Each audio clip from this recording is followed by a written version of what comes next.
All right, I hope that helped. What I'd like to cover now is the three-pronged approach that is really the basis for the success of my clients.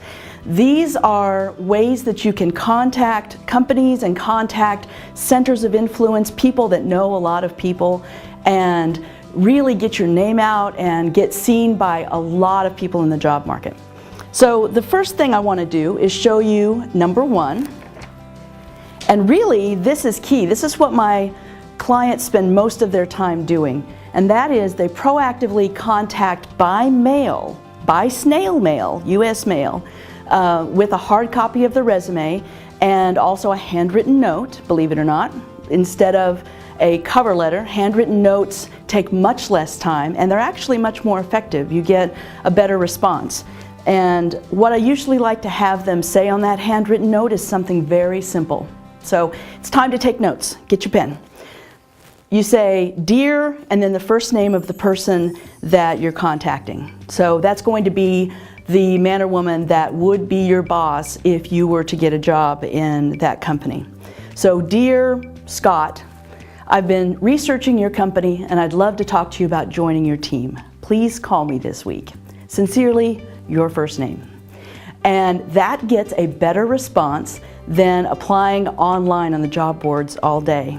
Now, if you're unemployed, what I usually tell my clients is that I'd like them to get out 40 or 50 resumes a week. Now, I know that that's kind of hard to wrap your mind around, but it actually is possible because it takes about 10 to 15 minutes from beginning to end to put all of that package together and get it sent out in a hand-addressed envelope. And that will get a better response. Now you're probably wondering, how do I get to the right people and the right companies? Well, we'll cover that in a little bit later. No, I'm just kidding. We can cover it now. The way that you contact the actual companies, the lists of companies, there are free databases online, and especially if you go to your library, you can, in the Kansas City area, there's Mid-Continent Public Library or Johnson County Public Library, but really across the nation, if you go to your public library system, usually you can access databases from their website. You don't even have to go to the library, you just need a library card number. And you can access the Dun and Bradstreet $1 Million Database. They call it DNB, $1 Million Database, and also Reference USA. These will give you lists of companies and you choose the criteria. So when you proactively contact the companies that you want to meet, you have to decide what size company, and that could be annual revenue or number of people, and also what industries are you interested in, and what geographic location. And some of these databases even allow you to say that I want a radius of 10 miles or a radius of 25 miles around my zip code. So that will give you a list of companies along with their addresses to send your resume to. And in addition to that, to find the right people, use LinkedIn, and at the top of the LinkedIn homepage, you see your search bar, and right next to that is Advanced. And you click on that, and that takes you to the Advanced People search. And that will allow you to put in the function like sales or marketing or operations in the keyword field, and put that in, and you'll be able to get the names of people. And there are ways to get the last names of the people if you don't have the last names, but usually you can find them either through Googling or through the LinkedIn Advanced People search. So the second thing that you would want to do, spend your time doing, is contacting companies that have good news written about them. You're going to find that in your local business journal or your local newspaper in the business section. And what you're looking for are companies that maybe have just moved into the area, companies that have record sales or profits, perhaps they have a new CEO or a new leader. Could be that they've just signed a big contract with a big customer or a municipality. And what you want to do is send that same hard copy to the right person, and on there you put congratulations on, and then put the subject of that news release or the press release, and then I'd love to talk, congratulations on your earnings for fourth quarter. I'd love to talk to you about joining your team. Please call me this week. That's going to get you a whole lot better response than, and actually it gets a slightly better response than proactively contacting by mail. It's just that sometimes there's not a lot of good news in the newspaper. So what you want to do, or what I recommend you do, is send these first and then send these to fill in the gap. And I mentioned before that it's 40 to 50 a week if you're unemployed. If you're employed, I usually recommend about 20 or 25 a week. So that usually means about 30 to 35 hours of focused activity for unemployed people, and about 8 to 10 or maybe 12 hours a week if you're employed full-time. Then let's look at number 3. This one's really big, networking. You have to be able to network effectively to get a 6-figure position. How do you do that?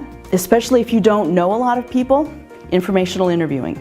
And I'll get into informational interviewing a little later. And this time I will do it a little later and not right now. But networking is using your existing network most effectively, and also expanding your network by calling new people and asking them some questions. And we'll get into that in a little bit. But really the key on networking is to ask a very magical question. And that's not, can you take my resume and hand it to somebody? It's not, do you know of anybody who's hiring? It's actually, who do you know that I should be talking with? And that question, if you ask it to everyone you know, and even people that you don't know, will expand who you know, because you can always call that person, who do you know that I should be talking to? Calling that person, and they're a warm lead, and say, I was talking with Sally the other day and she recommended that I give you a call. And then you explain who you are and what kind of company you're looking to get into, what kind of problems you solve, your expertise, and then you find out more about their situation, about their needs. So that's really the 3-pronged approach. Another key to networking that I might throw out there is being able to articulate your expertise in a way that's very compelling. And you do that by explaining what it is that you solve, whether that be any kind of problems that a certain company might have. If you're a salesperson, maybe it's that you like to work with companies that are losing big accounts and you can bring those accounts back to them. Or it might be, if you are in operations, that you're really good at streamlining processes and that you can enhance their bottom line by expanding their margins because of the processes that you improve. Okay? So that's what I wanted to cover on the 3-pronged approach today. The next thing I'd like to do is go over the 6 reasons people don't hire you. This is really important because if you can overcome these 6 reasons, then you'll be able to get a job faster. You'll be able to persuade your way into a new position. So let's talk about these 6 ways. The first way, or the first reason that people don't hire you, and remember, employers are people too, believe it or not, is they do not understand what you can do for them. That's really key. That's really important. You have to be able to articulate your expertise and what you can do for them. And the way that you do that is through specific, compelling stories of how you've done things in the past for other employers. That's how you articulate what you do. You tell those stories. It's those stories that make you very memorable. if you just say, I have 12 years of experience in XYZ, they're not going to remember that 10 minutes after the interview's over. But if you start general, I have 12 years of experience in XYZ, let me give you an example. And then you go into a specific story that paints the picture of what you've been able to do with a quantifiable achievement. In other words, something that you're really proud of that you can add numbers to, how it has affected the bottom line of the companies that you've worked for. That's really what they want to know, is how can you pay for yourself? So the second reason is because they do not want or value what you do. That really comes down to, is it a good fit? Do they need somebody with your skills or expertise? And if they do, then it's a great fit. You'll enjoy the experience there and you'll get hired. If they don't value what you do, if you don't show that you are of value, then you're not going to get hired by them. All right? Number 3, they don't believe you. They don't believe you. So if you're not authentic, if you're not real, and if you can't explain how you've done things, then they're not going to believe that you've done the things that you've done. And again, specific, compelling stories is going to help that tremendously. But you want to be able to be believable, you want to have integrity, you want to be authentic, you want to be genuine and sincere. And that's going to endear you to them and help your chances immensely. All right. Number 4 is that possibly they don't believe that they can do it. What do I mean by that?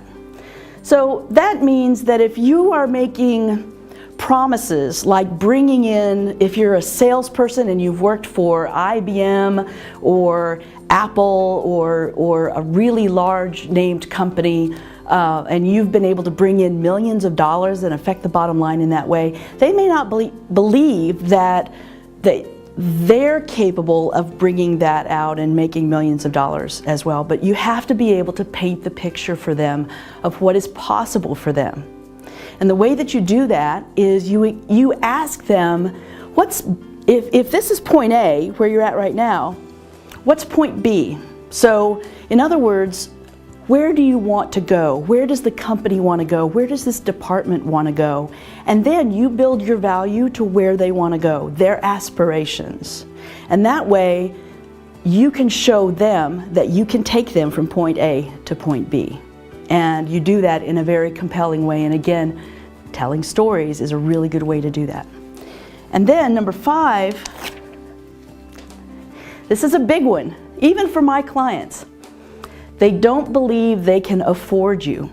So if you're a rock star and you come in and show them that you're a top performer in everything that you've done and you've been able to be consistently top performing in your entire career, they may think, well, I may not be able to afford this person, especially if they are in a small to mid-sized company. So what I've found is that companies that are $10 million in annual revenue and more, that's really the cutoff that I've found, $10 million or more usually can afford a 6-figure professional. And if they're less than 10 million, if they're 5, 6, 7 million, a lot of times they're very intimidated by that. And so you don't get as big a package if you go with a company that's less than 10 million. Although I've seen it happen, there have been exceptions. Usually, if you go with a $10 to $25 million company, boy, that's the sweet spot. And that really will allow you to be paid what you're worth, and they can afford you. And it works out for their budget. All right, number 6. This is also very, very key, and that's why I underlined it right here. They do not want you now. In other words, it's a timing issue, and that happens especially with a lot of startups. They just don't see the immediacy or the need for you at this moment in time. So the way to overcome that is to ask them, what are your initiatives going on right now? What's your immediate goal? What are you working on right now? What are you pushing toward? And then you can actually build your value to whatever that is. Like I said before, you really have to figure out what it is that they want to do right now, and then you show them that you've done something similar in the past.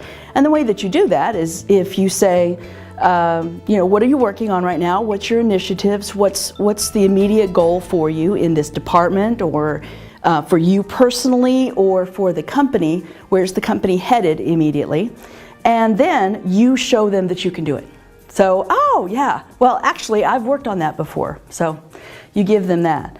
And that allows you to build an immediate need for you, because again, you can take them from point A to point B. All right, so I hope that this has helped you today. I want to tell you that if you start using these techniques and you actually overcome some of these reasons that people don't hire you, you can make more money, you can get a more fulfilling job that is a better fit for you, and you have more influence and more impact in the companies that you're going to go into now.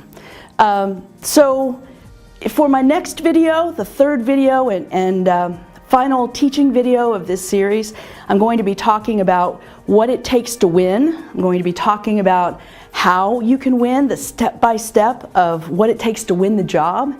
And then also I'm going to cover some frequently asked questions. We're going to have story time, and I'm going to go through the top 10 frequently asked questions that I get and answer those for you. So you should be receiving that in the next few days. I really appreciate you watching this really long video. I know it was really long, so I appreciate you hanging in there. And so that's been the 6 reasons that people don't hire you. I want to thank you for your participation and all of the comments and questions that you've had. Go ahead and put your comments and questions about this video below, and I'll be answering as many questions as I possibly can. And I just want to leave you with my definition of success, which is being able to enjoy what you do, and being paid what you're worth, and having time for what's important. So thank you very much for watching. I appreciate you sticking in there with me, and I'll see you in a few days. Thanks.